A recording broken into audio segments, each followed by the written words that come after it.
Ladies and gentlemen.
Hey, that's Anna. Jumping music, slick DJs, fog machines, and laser rays.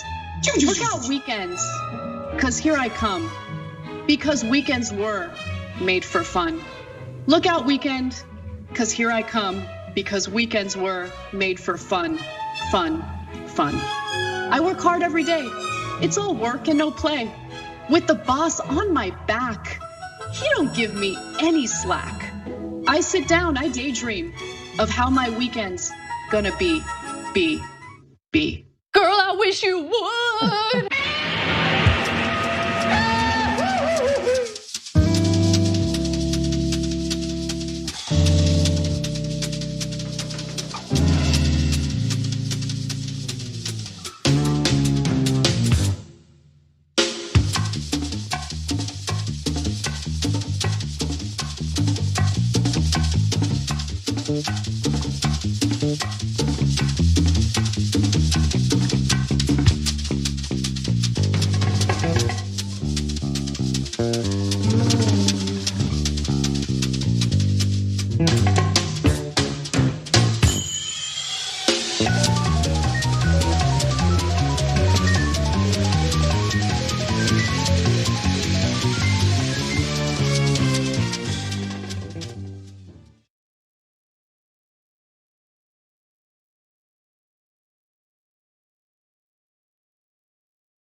Welcome to the Young Turks. Cenk Ugranik Kasparian with you guys on election week. I can't believe it's Friday night. It feels like it's Tuesday and I've lived the longest day of my life. I'm gonna give you updates here on where we are. But you know, we got on here, first of all, I got on at 6 in the morning here on the West Coast.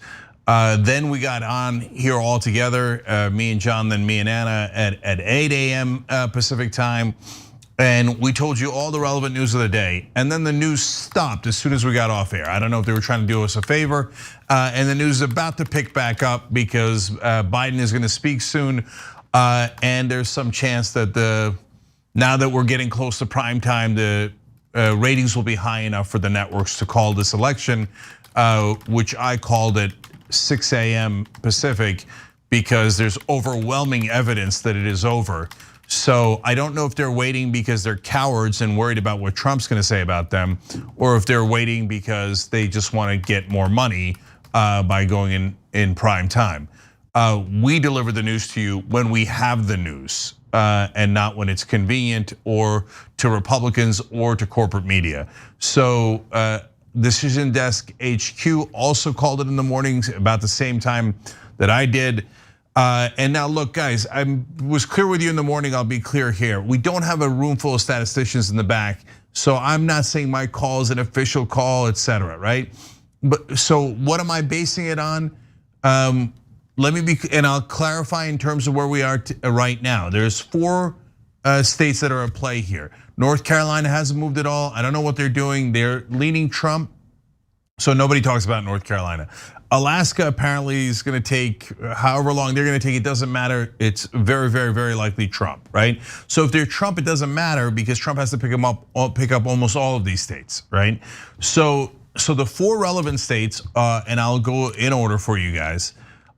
We have Georgia. In the morning, Biden took a lead in Georgia. He has maintained and grown that lead. In fact, as it stands now, it's at 4,185 votes. Now that's not a lot, and so they haven't done counting. We don't know if Biden's lead will be larger by the end. It's mainly Democratic districts, but there's some military ballots as well. So the Trump team has asked for a recount there, and then the government of Georgia, which is all Republican governor, legislature, etc., say they're going to recount, no problem. Okay, we believe in recounts. We're not hypocrites. We're principled about it. You could announce who won the count, and then we could have a recount, and nothing wrong with that. But they're not even saying that. Well, we're gonna have a recount of who won. So who won? I don't know. Oh, what do you mean you don't know? Biden has a 4,000 vote lead. Okay, I'm going in order of priority. Okay, and Georgia's at the bottom. So Biden very likely won Georgia. He won. It looks like he won the first count. We'll see if there's a recount. Then you go to Arizona. Okay, Arizona, there was outstanding Republican districts, so we weren't sure. A lot of those came in. They didn't come in for Trump in large enough numbers to overcome Biden's lead. So every person on air agrees Arizona is going to go to Biden. The networks say, I'll give the exception of Fox News, who called it immediately, and Associated Press, who also called it what feels like years ago. And Associated Press is, the oldest and most trusted news establishment in the country. Everybody else is like, I don't know, but Trump yelled at Fox News a lot, so we're not gonna call that one. Okay, if you wanna stretch and say, well, there's still Republican counties, maybe some sort of miraculous percentages could happen in those areas, fine. Although again, I don't know what's taking so long in each one of these states to do a simple count. All right, then we move up to Nevada. There's only heavily Democratic districts left. And Biden has a very comfortable 1.6 lead. It's over a 20,000 vote lead in Nevada. There's no question that Biden has won Nevada. No one disputes that Biden has won Nevada. Still not calling it. What earthly reason is there not to call Nevada? So I hope they make more money in prime time or whatever their motive is. If they think they're gonna appease Trump, the longer you wait, the more Trump gets to say, oh, it's in doubt, and fraud, and this, and I gotta take it to the courts. Look, even the networks wouldn't call it. They weren't sure. What's there not to be sure about? So, and then, guys, it's publicly available, the areas that are not yet in with their full count. They're heavily Democratic areas. He has a 1.6% lead. There's no magic to it, okay? There's no secret ballots waiting somewhere. There are no Democratic areas, Democratically heavy areas anywhere in the country that have magically gone for Trump. All right, let's continue to Pennsylvania. To Pennsylvania. So Biden took the lead there this morning. He has built on that lead, and now he has over 14,000 vote lead with 96% reporting. The remaining areas are heavily Democratic. They're so heavily Democratic that the Republicans are complaining that they're continuing to count in those areas. So where are your areas that are gonna come in the last 4% and overturn the lead? In fact, you were just chanting stop the count in Pennsylvania earlier.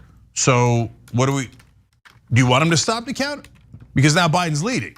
Oh no, you don't want him to stop the count. You want the count to keep going. In fact, including in Pennsylvania, they want to recount. They went from stop the count to keep counting to count twice, okay? And yet the networks have still not called it. So if they have a good reason, and now they're setting out there guys like Kornacki to, look, what it feels like to me is to pretend there's a legitimate reason to wait, which then doubly helps Trump's cause. On MSNBC, I would never ever tell them to say that it's true if it's not true, or if they're not sure that it's not true. But when you're weirdly defending Trump for no reason, when every expert says it's obviously over, there's something wrong with you. So you should explain what's wrong with you. Anyway, so that's why we started the day jubilant, and now we're frustrated. So, but don't worry, guys, we're almost in prime time. So, and if Biden's going to speak, he might wait for the networks to call it and then speak, and then you'll have a nice TV moment. I can't say for sure why they're holding. I'm not in their decision desk headquarters in these different networks, but I've never seen an election, Republican or Democrat, where someone has a lead, only areas left are for their party, and they don't call it. I've never seen it. Do you think that they're just trying to as much as possible postpone the inevitable violence that will be done by Trump supporters? I don't get it either, to be honest. I don't know what that means. Like they say, oh, we want to be doubly sure. Well, how many times? It was when we got off the air this morning. That was on the Pacific time. Was around 9:40, right? So now here we are, Pacific time, 3:10ish, right? So you've had hours and hours and hours to redo the math. You must have quadruple checked it by now. So what are we missing? That we're not missing anything. And waiting does not help if you're concerned about violence. It makes it worse. Now we're gonna go to nighttime with these lunatics roaming around. We're gonna tell you a story a little bit later about how some terrorists showed up for Trump in Philly. How long are you gonna wait? And you think you're helping? Nah. Now they're losing every excuse they have. And in the morning I was frustrated. I shared that frustration near the end of the broadcast, and that was 6-7 hours ago, right? And some people said on Twitter, when I shared that on Twitter, oh, Cenk, don't be impatient. Later, Joe Scarborough was like, what are we waiting for? Even Joe Scarborough, right? And person after person, what are we waiting for? So tell us what we're waiting for. Nope, not gonna tell you. But we'll tell you when the ratings are great. I really don't know if that's why. But I can't, I'm stretching to find a real reason and I can't find it. If they have one, they should. CNN was yelling at Fox News this morning. You better get your anchors to say that Joe Biden won the election, Well, wait, you're not saying Joe Biden won the election. What the hell are you talking about? So, and they've given no explanation at all.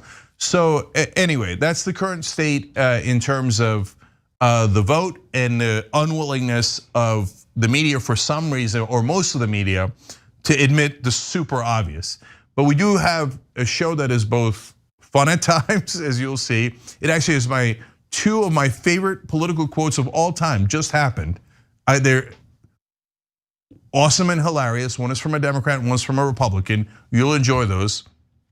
And then obviously we have serious stories like this. And I wish I had more updates for you. I'll give you one last update because the updates are so tiny. And by the way, I also, for Pennsylvania and Arizona, etc., you were reporting all these counts throughout the night and throughout the morning. There's no court order for you to not count. I just don't understand, and they're not giving any explanations. I'm checking the news every day, every minute, right? So what is the explanation for a magical 7-hour pause for vote results or for calling this election? So what I'm worried about, guys, is that every minute we wait, the right wing becomes more convinced that there's something funny going on, that there's a trick. And every minute the Republican politicians go, maybe they're gonna let us get away with it. Maybe we should back Trump in trying to steal this election, because it turns out both Democrats, the media, and everybody, we can read the numbers. This election's over. Why aren't they calling? Maybe they're gonna let us steal it. So it's such a, I don't know if it's a strategy, but if it is, it's a disastrous strategy. It is a disastrous strategy, and I will note that people are not gonna take that. If for any reason there is indication that Trump is gonna try to steal this election, and it's not just stealing the election, it's a coup. If he tries to perform a coup in the United States, we will take action, nonviolent action, but it will challenge those in positions of power. ChooseDemocracy.us, ChooseDemocracy.us. There's a lot of organizing going on behind the scenes in the event that Donald Trump tries to do that. And I think people are a little more prepared this time around than anything. But let me tell you who has not been on Donald Trump's side as he spouts these unfounded claims of election fraud, rigging, stealing, all this nonsense that he has failed to provide any evidence of. That's our next story, so let's talk about it. And I'm sorry, before you go to that, and you're right, we're gonna go to that in 1 second. I just promised a small update. Small update is when you're hearing nonsense from the Republicans about, oh my God, there's these late arriving ballots in Pennsylvania. First of all, the law in Pennsylvania is if it's postmarked by November 3rd, you're allowed to receive them after November 3rd. And that already went through the whole court system, and the Supreme Court said it's fine. But even so, they have put those ballots aside It is not in the current count. So they've gone out of their way to not report those numbers. So don't believe any Republican lies about that. Okay, that's your small update.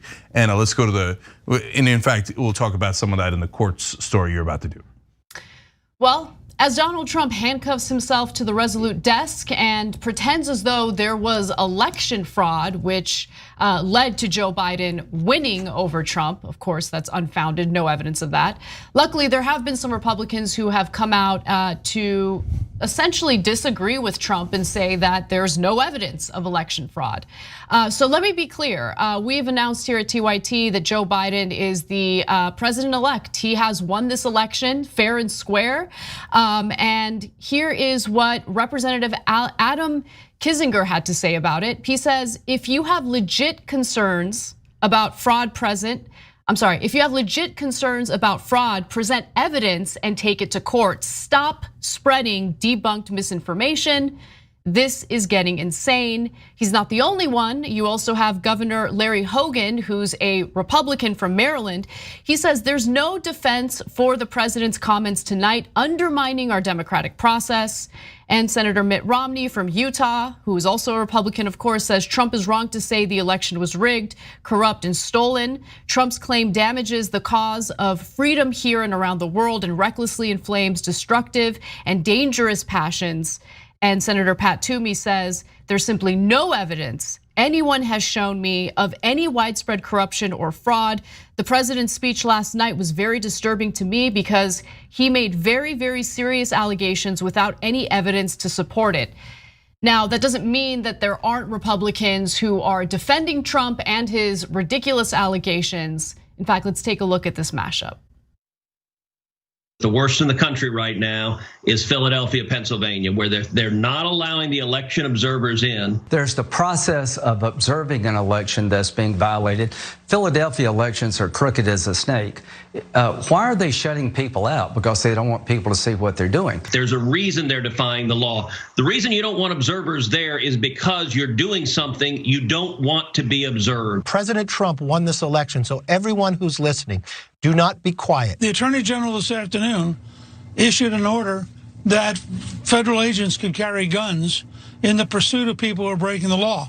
That's a signal. They did it and they violated the law. Nobody can testify to the legitimacy of what their counting was.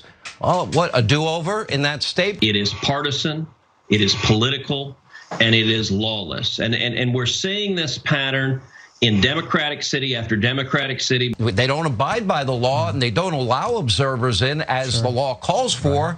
Should they then invalidate this? Well, I think everything should be on the table. You take them back. You say flatly, any precinct that we were not able to observe, strip those votes out, do not count them because they're by definition corrupt. All right, very powerful. No, not very powerful, very unhinged, an absolute lunatic, someone who has completely lost his mind. I'm referring to Newt Gingrich's comments there, which Sean Hannity thinks are very powerful. The lawsuits that the Trump campaign have filed are so frivolous and so ridiculous that federal judges who are appointed by Republicans are getting increasingly frustrated and irritable by the situation. I wanna highlight one specific example, and there are many to be sure. So a federal judge in Pennsylvania where Trump holds an increasingly, well, at this point was an increasingly small lead, dismissed a Trump campaign lawsuit alleging that Philadelphia officials are not allowing Republican election observers sufficient access during the ballot tabulation process. When Judge Paul Diamond of the US District Court of Pennsylvania pressed a Trump campaign lawyer on whether Republican observers are currently present at the counting site, the attorney responded, get a load of this, there's a non-zero number of people in the room. I love it. Asked once more to provide a clear answer, the Trump campaign attorney said yes. I'm sorry, Diamond responded. Then what's your problem? No, guys, that's one of my favorite quotes of all time. There's a non-zero number of people in the room. Unbelievable. So look, I want to break this down for you guys. So first they came with nonsense. Oh, there's wagons, there's sacks, there's Sharpies. They're just throwing out random words. Every one of those has been debunked, so they stopped talking about them because it just got embarrassing. It's not remotely true. The Republicans stopped talking about it. Louis Gohmert interviewed today, partly by Michael Schur, partly by JD Durkin, 2 different interviews, asked, okay, what is your evidence of fraud? You're down here in Philly, you're talking about fraud. He's like, well, I don't have any, but in past elections, there's been fraud. Wait, what does that have to do with this election, even if it were true? He's like, well, you're living in a Pollyanna world. Wait, you're the one who just said there was fraud, and when I asked you what the evidence is, you gave me none. That sounds like a Pollyanna world. Okay, so they started with that. Now, their only claim, really, that's outstanding is this one. And it's not outstanding, the court's already ruled on it. And their claim was, we're not getting meaningful access. You remember this from days ago. And as soon as I saw that phrase, I told you guys on air, wait, that means they do have access. Meaningful access is not a thing. They put that adjective in there to make it sound like they're not in the room. Then Sean Hannity came on the air and lied through his teeth all last night. Those were some of the interviews that you saw there. In the longer versions of the interviews, he kept saying like, they won't allow the Republican observers in the room. They won't allow them. You got to throw, and that's why they're talking about a redo. He wants to redo the entire election in Pennsylvania because Republican observers were not in the room. That is why the judge asked, so were there Republican observers in the room? That's when the lawyer says there's a non-zero number of people in the room. And he's like, yeah, so that means they're in the room. He's like, yes. I told you, of course there's observers in the room. Then they got more desperate. They're like, well, yeah, fine, there's non-zero people in the room, but are they close enough? So they're 25 feet away, we want them to be 6 feet away. The first judge that saw it was like, okay, fine, what difference does it make? Put them 6 feet within the balance, it doesn't matter. They're like, plus we want binoculars. Oh, all right, so then the court above them was like, no, that's not a law that you have to be 6 feet. They're in the room, it's okay, proceed, count, let's go, right? And for us, me, you, anyone who cares about the elections, 6 feet, 25 feet, whatever it is, it doesn't matter. Can they see the ballots? They can see the ballots. By the way, it's not like the Democrats are 1 foot away and the Republicans are 25 feet away. They're both at the same place. So no.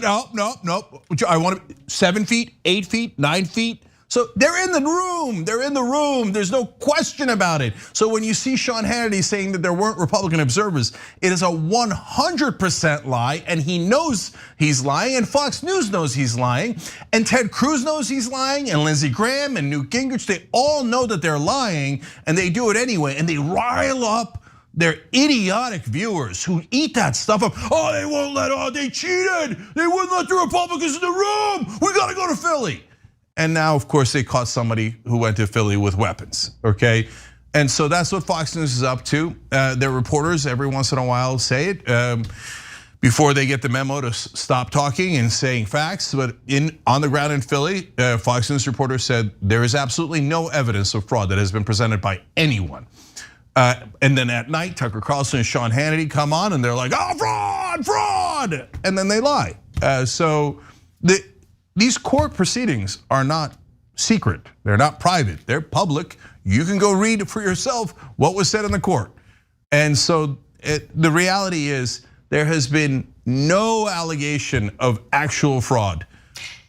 Yeah, and to your point, Jake, I mean, you mentioned Lindsey Graham. Look, we've obviously had some pretty strong and harsh criticism against Lindsey Graham, especially since he's a sniveling, conniving, cowardly, feckless, self-interested narcissist who is willing to put our democratic process on the line for his own political agenda and political aspirations. But he has completely latched onto whatever messaging the Trump campaign demands of him. That was after he decided to remain silent in the beginning when Trump started claiming that there was electoral fraud happening. And now take a look at how absolutely disgusting and pathetic his messaging is after getting pressured by lowlives like Don Jr. to go along with their messaging. Watch. I'm going to donate $500,000 tonight to President Trump's defense legal fund, so we'll have the resources to fight. The allegations of wrongdoing are earth-shattering. It makes the Carter Page warrant application look on the up and up. loser, absolute pathetic loser. Earth-shattering. He said earth-shattering. The allegations of being 7 feet instead of 8 feet away, it's earth-shattering, earth-shattering. What an unbelievable liar. Lindsey Graham is exactly why people despise politicians.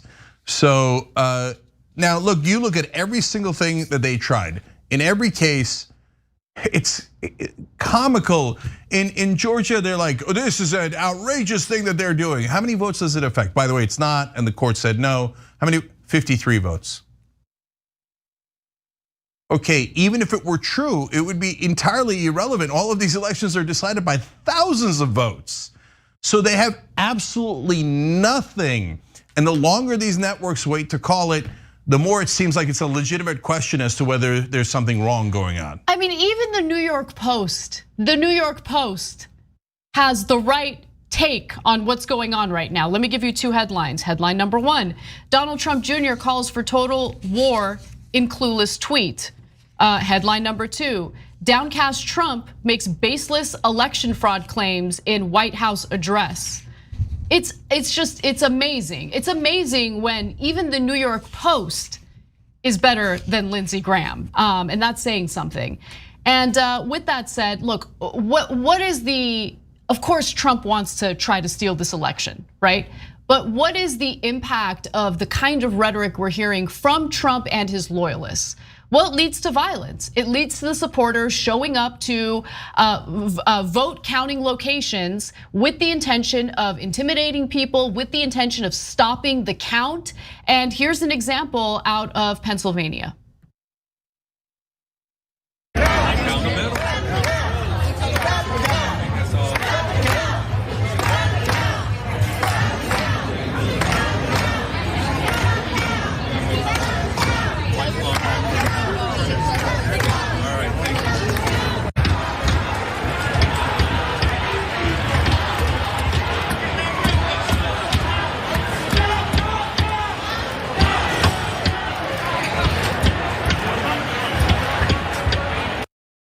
Apologies, that video was actually from Michigan, but there was a foiled terrorist plot in Philly just last night where 2 QAnon supporters, QAnon believers, were showing up to a vote counting location armed, and luckily the authorities were able to arrest them before something serious happened. We'll give you more details on that story later in the show. But it has real consequences. That's the point that I'm trying to make here. Yeah, so that in Michigan, they were chanting stop the count, as you saw there.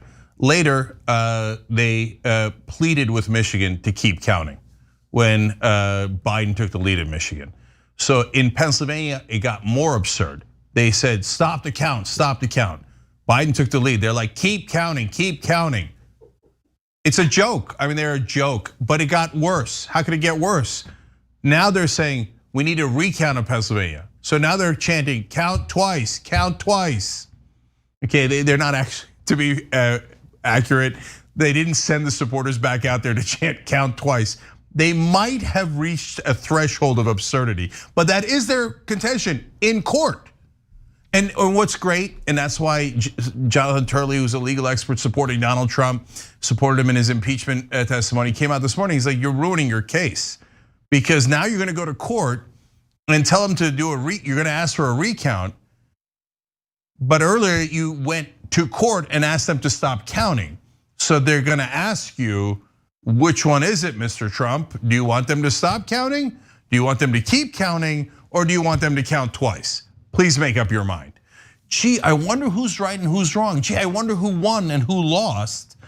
And it's just humoring Republicans is unacceptable.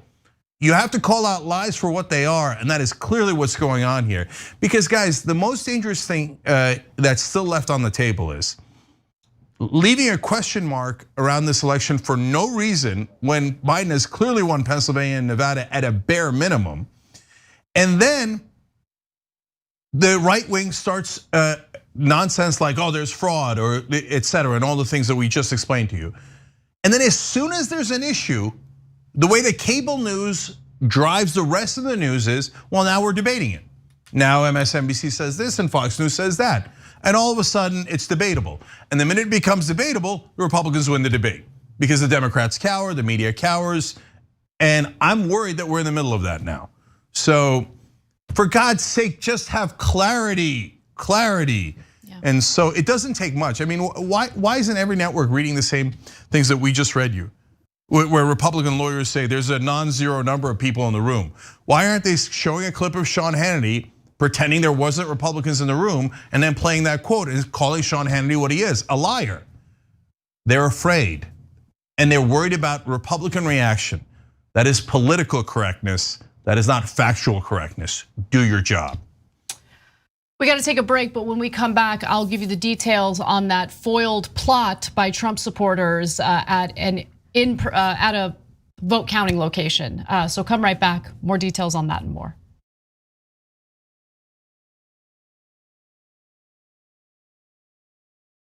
We get animated about the news. Yes, we're not the robots on TV. I actually care about the news. Guilty, I care. Senator Sanders, I'm going to do something unusual. I'm going to ask you a policy question. Hey, how dare you? That's the problem. You're the problem. Don't ever attack the Republicans. Where the is the liberal media? No. These are all establishment guys. They love the system as it is. They're all enormously rich off the system that exists. For us, this system isn't working. So what this campaign is about is trying to create an economy that works not only for the people on top, but works for all Americans. We're gonna rock the boat. We're gonna be counter-establishment. We're gonna tell people the truth to the best of our abilities, and we're gonna keep it real with them.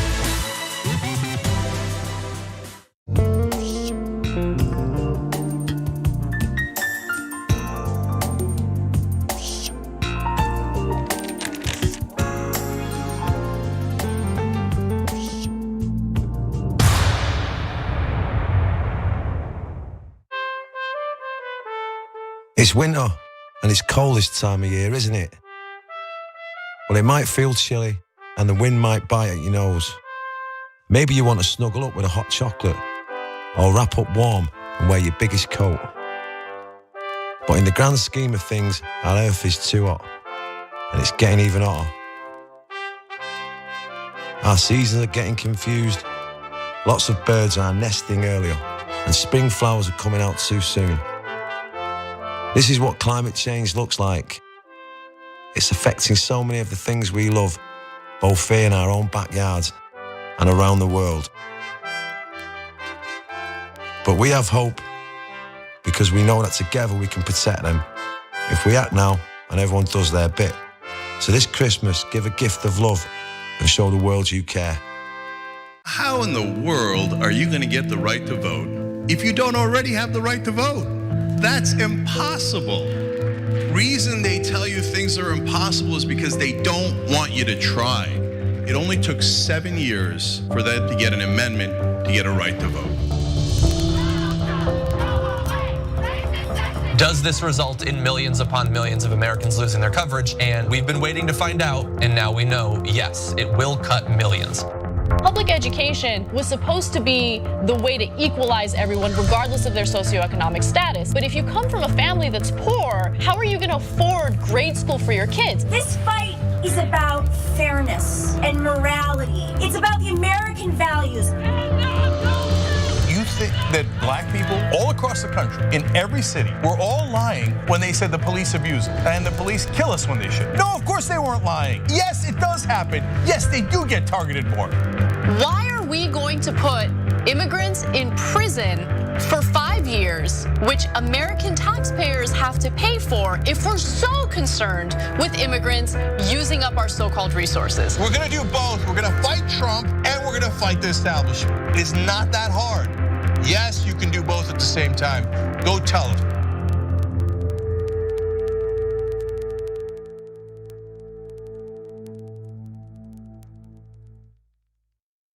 ShopTYT.com has new shirts like this one. And you're thinking, Cenk, what is that one? I can't see it other than the black.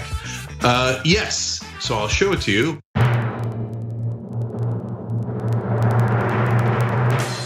If you can read this, you're not practicing social distancing. Yes! Now, you were practicing social distancing. This is over video. But overall, you get it. ShopTYT.com.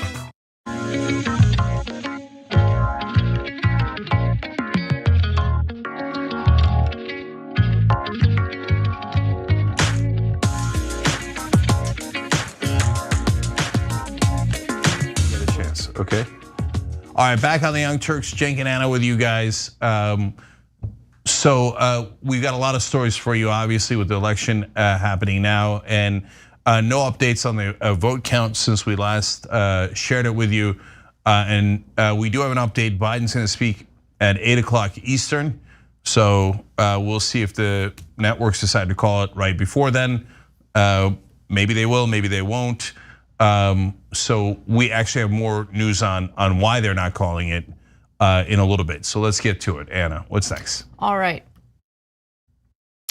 Trump supporters in the Democratic stronghold of Philadelphia were caught plotting to attack a voting site as Trump lost his lead to Joe Biden. Now, of course, Donald Trump and his campaign have repeatedly claimed that this election was filled with all sorts of voter fraud, although they failed to provide any specific evidence or examples of that voter fraud. However, that messaging does unfortunately influence the lunatic QAnon supporters who believe that Donald Trump is this country's rightful leader. And so 2 of them were arrested after police received a tip about an apparent threat to attack a vote counting center in Philadelphia on Thursday night. So here's how it all went down based on the reporting that we have at the moment. Law enforcement told local media it received a tip at 10 p.m. that a group of people, possibly a family, was traveling from Virginia in a silver Hummer to carry out an attack on the Philadelphia Convention Center.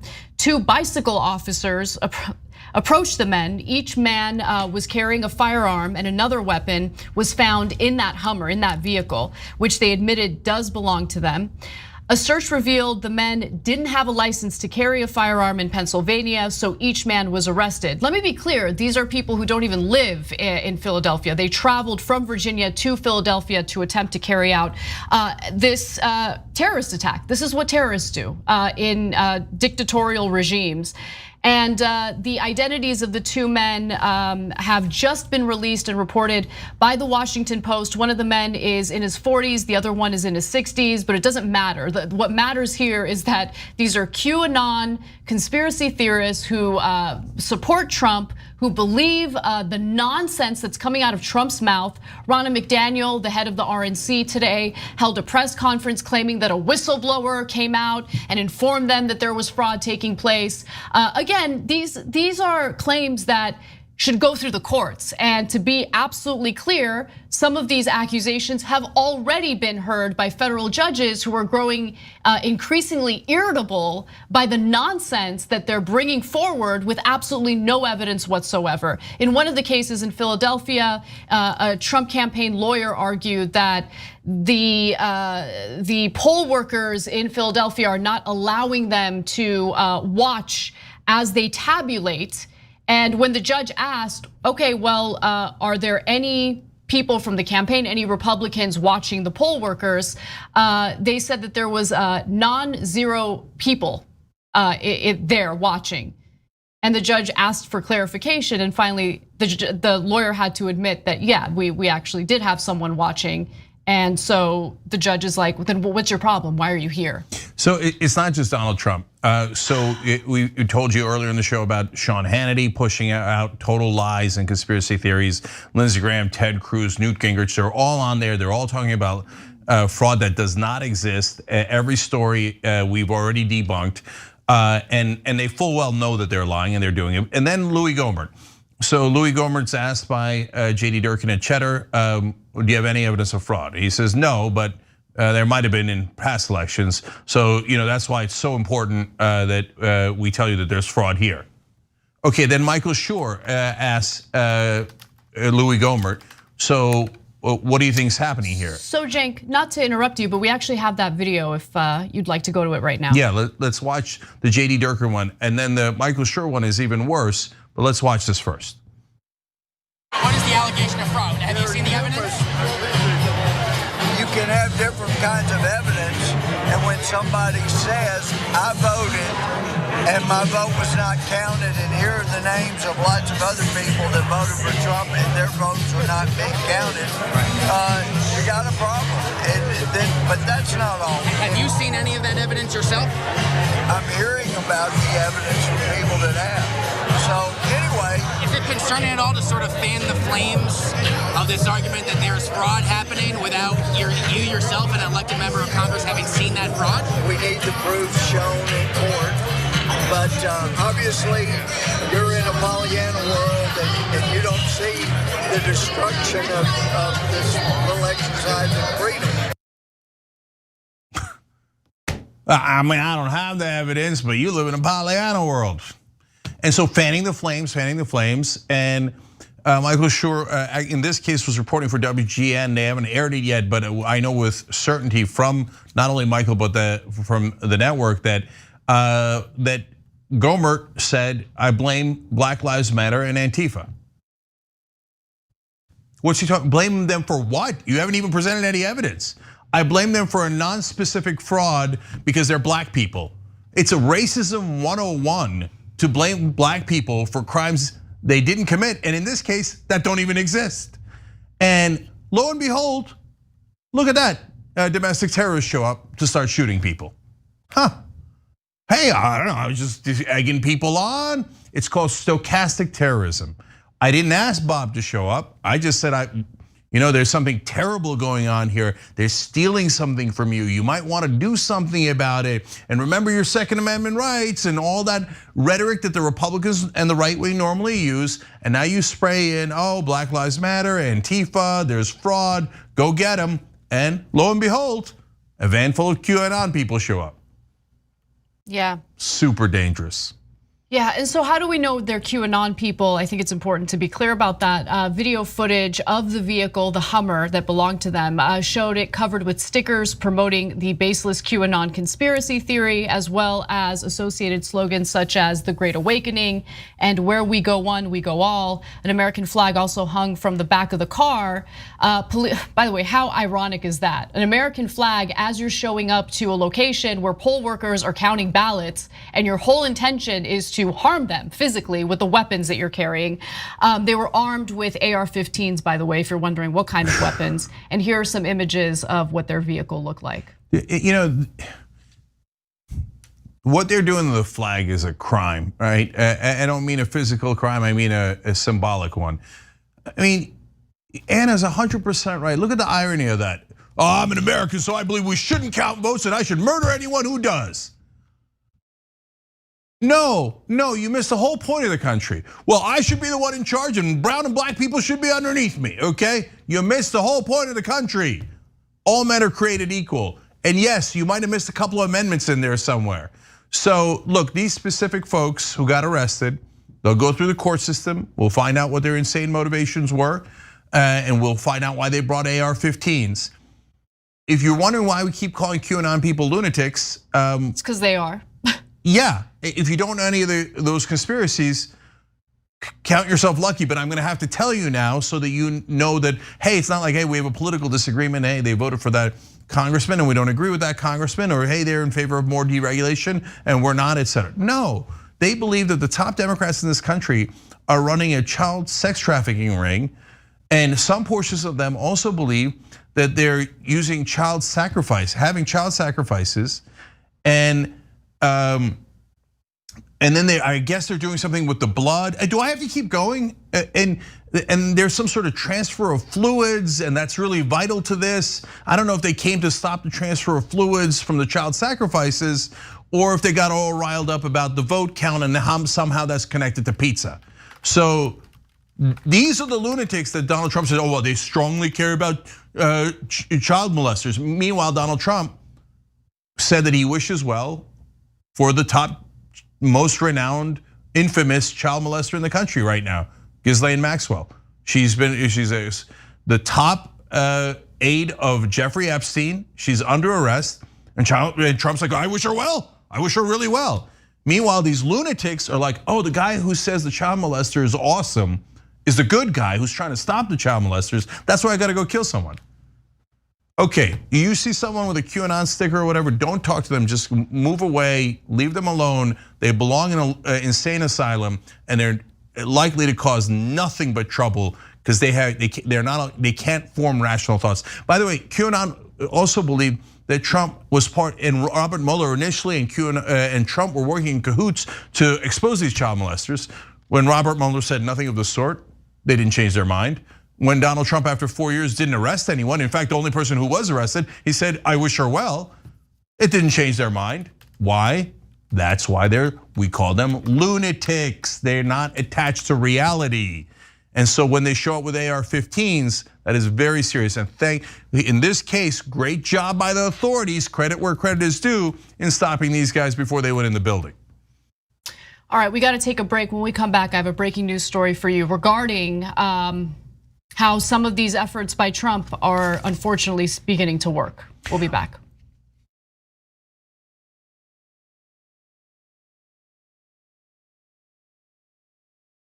You know, old school was pitched to me from Jank. It'll just be me, you, Jesus, Ben, and maybe Michael. And we're like, okay, cool. I can do that every week. As you can see, me, Jesus, Ben.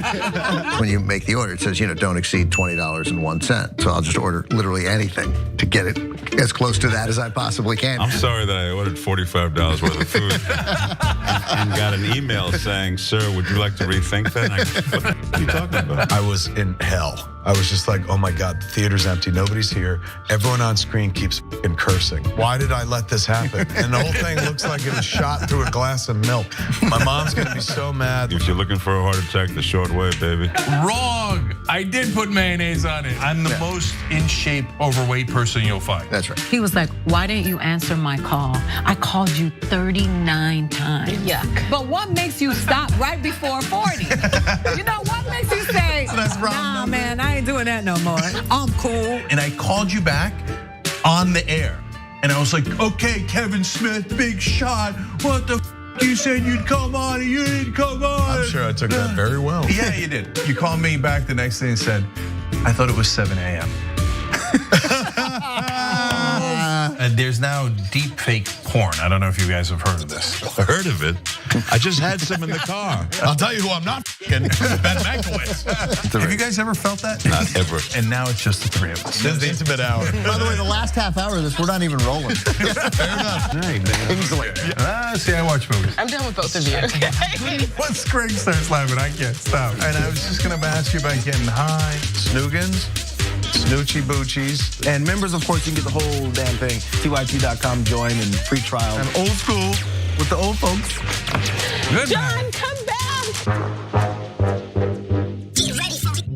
Electric cars are awesome, but they aren't the best tool for every job. You can't park them on the edge of the sidewalk while you run into the store for a few things. On top of that, an electric car is just financially out of reach for many people. That's where Zoom electric scooters come in. When I say electric scooter, I'm talking about small motorcycles with space in front of you to put your feet. The Zoom scooter has a range of 60 miles, offers a smooth ride up to 40 miles per hour, and can be charged from any electrical outlet. Start saving on gas while reducing your carbon footprint. To find out more, go to tyt.com/zoom. Enter the code TYT50 to get an additional discount. I'm Brett. I would like to refer to this segment as the Do I Still Have This Talent show. So I want to see if I can play harmonica without my hands.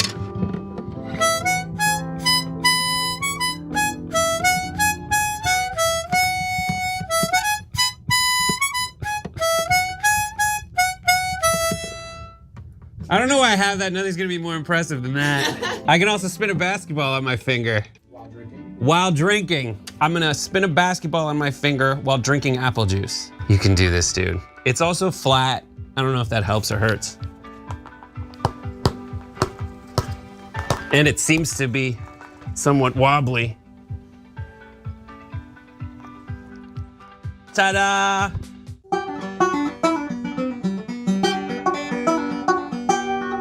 Nope, I don't know how to do this one. This one's a fail. Nope. Oh God, I'm so mad. Our community faces a never-before-seen public health and economic crisis. Businesses are calling Levin Papantonia with their legal questions regarding COVID-19. You've asked and we've answered. If you're a business owner and have suffered financial loss or closure from COVID-19 and have questions regarding your insurance policy, call us for a free consultation. Some policies may provide coverage for lost profits and earnings. Stay safe, and together we'll get through this.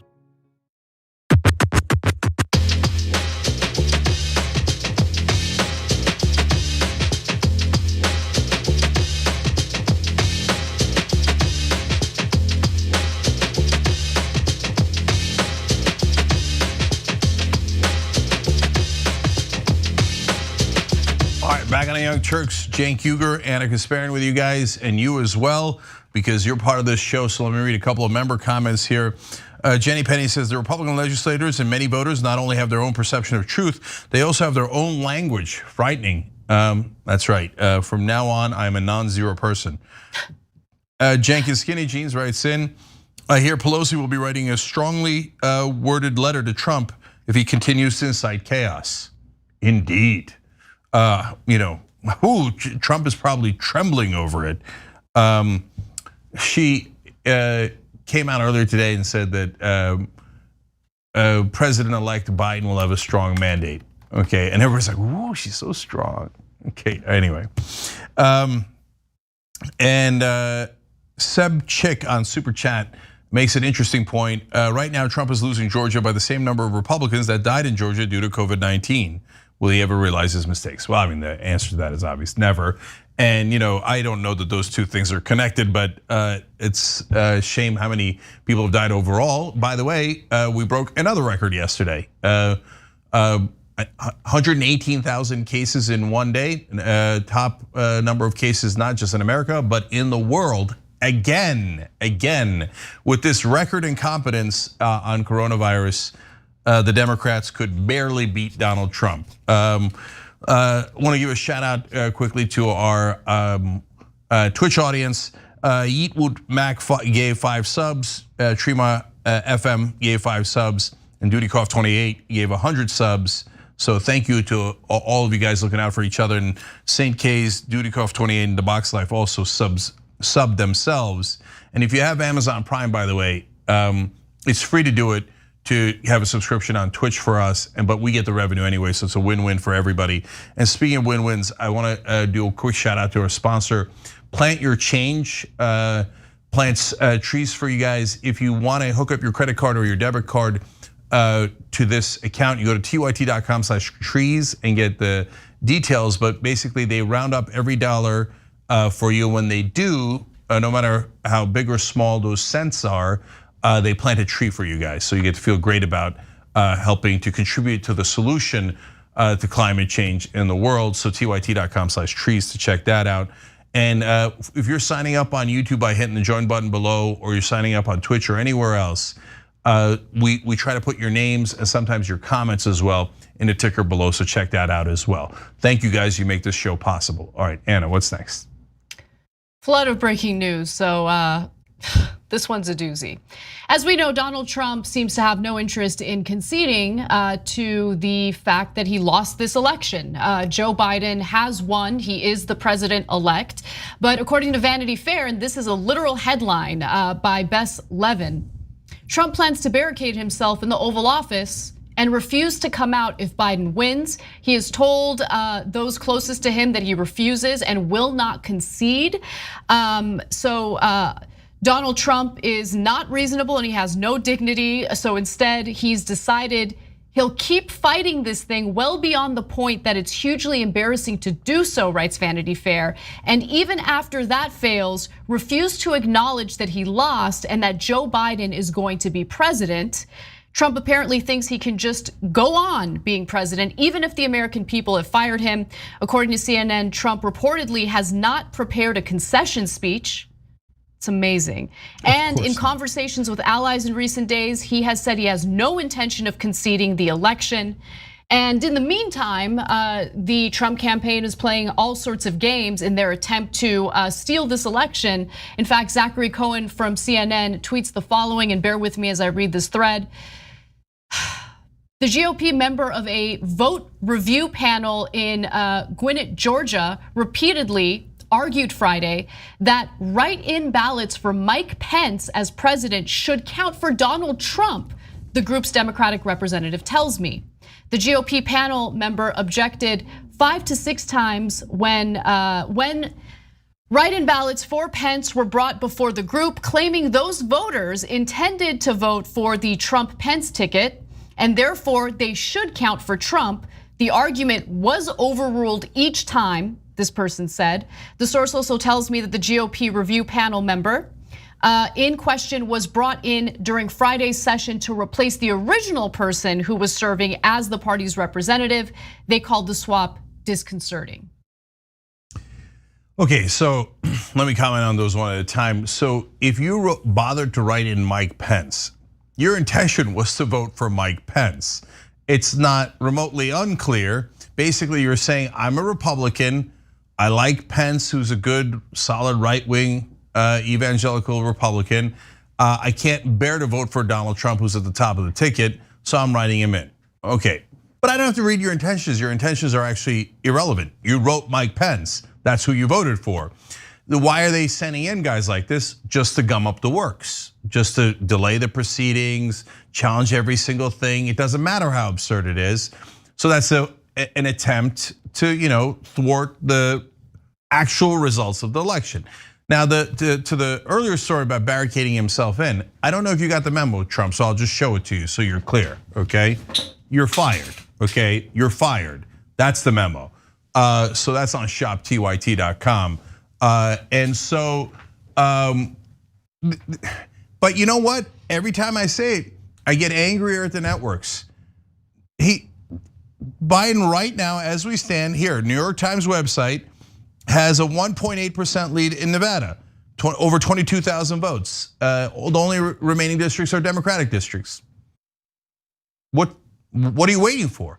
So the longer you wait, the more Trump gets entrenched and his supporters get entrenched. And they say, oh, well, he's taking so long, it must be super close. And if Biden wins at the end, it must have been cheating. Call it already. Everybody knows he won. Everybody knows Biden won. Let's go, right? So, but look, at the end of the day, now unfortunately the day is going to stretch and stretch and stretch because apparently these networks are too scared of Trump to tell you what the truth is. So what's gonna happen is they gotta come and actually physically remove him from the building. And I told you about this how many months ago? We even did a petition about it. I told you this guy is like, when he says that he doesn't want to, they asked him 3 different times, do you want to do a peaceful transfer of power? And he did not give a clear yes. He said, well, it depends. No, it doesn't depend. You could barricade yourself in all you want, you lunatic dictator wannabe. But at some point, the Secret Service has to come and remove you from the building and then clear out the stench. And so we can have a president that actually believes in America. Could you imagine if any of these presidents, now Obama, it doesn't make sense because he never lost an election, but if he had and he just barricaded himself inside the White House, the right wing would have surrounded the building with weapons already by now, right? And so it's not a thing in America. It's not a thing in America. For you to say, I'm not gonna leave no matter what, even if everyone says you've lost the election, means you never believed in America. Un-American, un-American, un-American. Let me give you more from this Vanity Fair article because I mean each paragraph is more amazing than the previous one. So it is a possibility the president did not consider in a serious way during the election, despite polls showing him with only a narrow path to victory, believing that looking past election day was bad luck. The delicate matter of a loss and the potential post-presidential life was not discussed widely among his team and was not raised often with the president, who believed adamantly he would win. Now people around Trump are working to identify who might be able to communicate to him the stark reality. There has been talk of potentially Jared Kushner or Ivanka Trump, though their willingness to lead a difficult intervention wasn't clear. Now, what a baby, what a baby. Hey, let's get Ivanka. The baby listens to Ivanka. It's okay, Donnie, it's okay. I know it hurts, Donnie, I know it does. But you gotta stop crying now, Donnie. Okay, you've been crying for days and days. We gotta pack up, we gotta go, okay? But I don't wanna leave, I don't wanna leave. I mean, our president is so immature. They're strategizing inside his own White House. Which adult can we send to talk to him to get him to stop throwing a temper tantrum? Anna said this a couple of days ago, but my God, it's never been more right. The right wing who talked about a meltdown for us or any Democrats in 2016. You remember all the memes of like the woman crying in the streets, like go, ah, and then they would put that at meltdown.